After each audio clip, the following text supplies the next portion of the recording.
By the way, a show that's packed. I've got three great guests, very diverse, very eclectic. They all have very interesting points of view. I'm going to talk to somebody from the Platt Institute. This is a think tank here in the Omaha, Nebraska area. He's got a distinct point of view on Nebraska's economic development and job creation, coming right down the middle of our business show right here. And we also have a hypnotist, and she's a brilliant woman, very accomplished. She insists that she can change or cure your addiction in 30 days or less. Oh yeah, don't go away. She's coming right up. And at the back end of the show, one of my great friends, Madeline Moyer from Salvation Army Cox Center. I'm WOWBIZ TV, Lynn Hinderrocker. We'll be right back soon with our next guest. We're going to talk about hypnosis. Don't go away. Thanks. Hi, I'm Lynn Hinderrocker, and thank you for joining me back here on WOWBIZ TV for my second segment of my show here tonight. You know, previous to this, we were visiting with Adam Weinberg, and he obviously was distilling a point of view and research about the think tank. Well, in this particular segment of the show, we're going to talk about the think tank inside your heart and your head as well, and that's why I'm so pleased to introduce you to Diane Rolfs. Now, Diane is a hypnotist, a hypnotic therapist. I'm being hypnotized even as we speak. No, I'm just kidding. And she's with A+ Hypnosis here in the Omaha, Nebraska area. That's a pleasure to have you, Diane. Oh, Lynn, it's nice to be back. I'm teasing you, obviously. I know. I get a kick out of doing that. And I'm fascinated by what you do and the efficacy with which you do it, frankly. So tell me, you know, right off the bat, you've told me different things before, and I've been over there, and we shot a video or two in your office.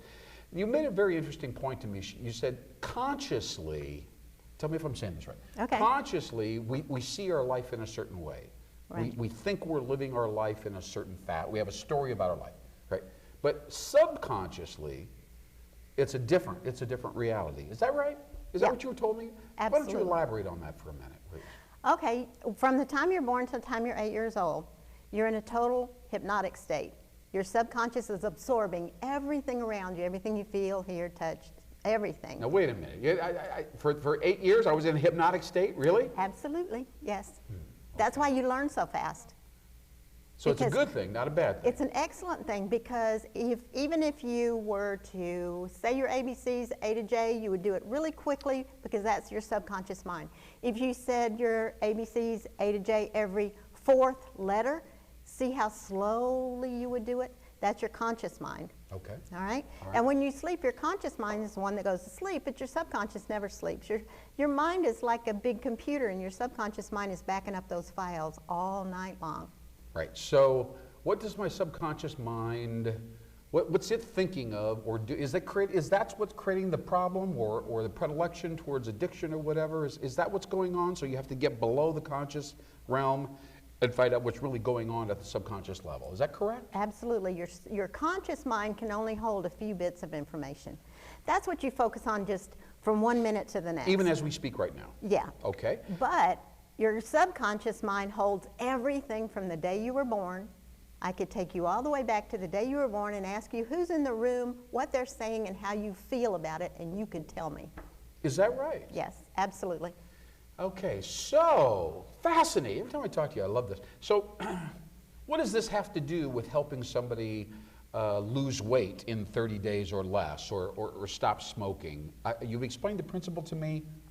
I could go on and on about it, but within a therapeutic context, now what? Now what are we doing? You say, hey, let's dig into your subconscious because when you were 6, you decided that you want to smoke. No, of course not.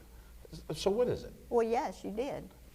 If your parents smoked and you looked at your dad and you were a little boy, you'd say, well, that's what a man does. Right. That's how a man How acts. cool was that? Or this whatever, is the right? way it is. Okay. You saw, when you were our age, they still say how old we are, but you saw people on television, people at the theater, everybody smoked, and the Marlboro Man, and that was your typical idea of what a man was. Okay. And so when you grew up, that was the first thing you wanted to do, subconsciously. So now, all right, so I got that. We have all this conditioning from our early years. Right. We've forgotten the conditioning, but it's still controlling our reactions.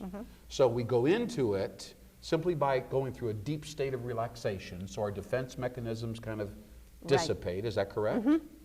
And then what? We reprogram the subconscious? Absolutely. Or let the subconscious kind of look and find, discover, oh gee, I had all these crazy ideas and I'm still clinging to them? Or they weren't crazy at the time, but they don't fit your lifestyle now. So we have to go in and change them. We can just go into your subconscious and say, now you can't go to a restaurant and smoke. You can't go anywhere. You're ostracized if you are smoking. There's a whole lot of things. Plus, I've just been talking to insurance companies who say, if you're a smoker now, your insurance will go up 50%. Right. Well, we understand it's not a good thing at that level. But how do you your subconscious doesn't, it won't recognize that because it's not what you learned as a child. Right, right. So let's get right down to it. How do you help them reprogram, or help us reprogram ourselves so that we don't cling to these old illusory ideas? You have to go back and you have to change the way you feel about what's going on. Not the way we think necessarily, but the way we feel. Your subconscious doesn't have anything to do with thought. It has to do with pictures and feelings. Okay, okay. And you now have we're to getting change somewhere. the pictures and the feelings, and then the habit goes away. Okay, so somebody has a 2-pack-a-day cigarette habit. Can you tell me in 30 seconds or less, how do you make them feel good about giving it up?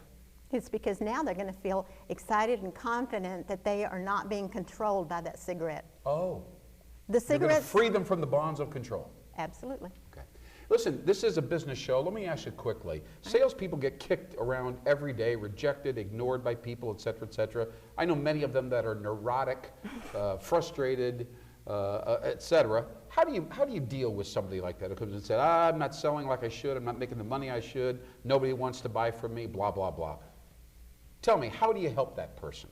Do you go down into some level and say, oh, you don't think that you're a very good person and now you're acting that behavior out in the sales field? Absolutely. How does it go? Not only that, you're putting out that energy. You're putting out that negative energy to everybody that comes up to you and they're like, whoa, what's coming out? Why is this happening to me? But what you need to do is, sales is a numbers game. You have to do so much and you're going to get so many rejections, and you cannot take it personally. When you start taking it personally, that's when your whole attitude goes down. And when your attitude goes down and you feel not comfortable about yourself, that's when you come across negative and slow. And that engenders even more negativity. Absolutely. It gets even worse and worse. That's right. And you spiral out of control. But when you're excited and you're upbeat and you're happy, you're going to sell a lot easier and a lot more. Because people like being around you. They like to hear you. They like to be in your energy. They like to be in your presence. It is about energy exchange, isn't it? Absolutely. Yeah. People don't know that. They think of all they care about are metrics and benchmarks, and you sold this much and you didn't sell that much. I don't see a lot of sales managers sitting around saying, hey, you know, how's your energy today? You know, but that's really what they should be focusing on. Absolutely, yeah. Because you bring your energy level up, you're going to sell a lot more because you're going to be excited about what you're doing.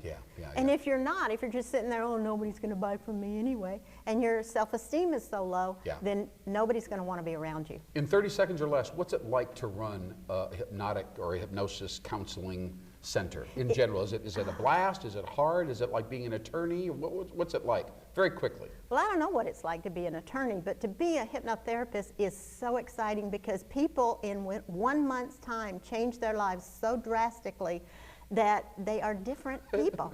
And it's just amazing. It's got to be incredible. It is. Oh my gosh. Diana Ross, thank you so much from A+ Hypnosis. We learned a ton in 7 or 8 minutes here. It's such a pleasure to have you, dear. Thanks, Lynn. Thank you so much, and thank you so much for watching WOWBIZ TV. I'm Lynn Hinderrocker. We'll be back with our third guest on WOWBIZ.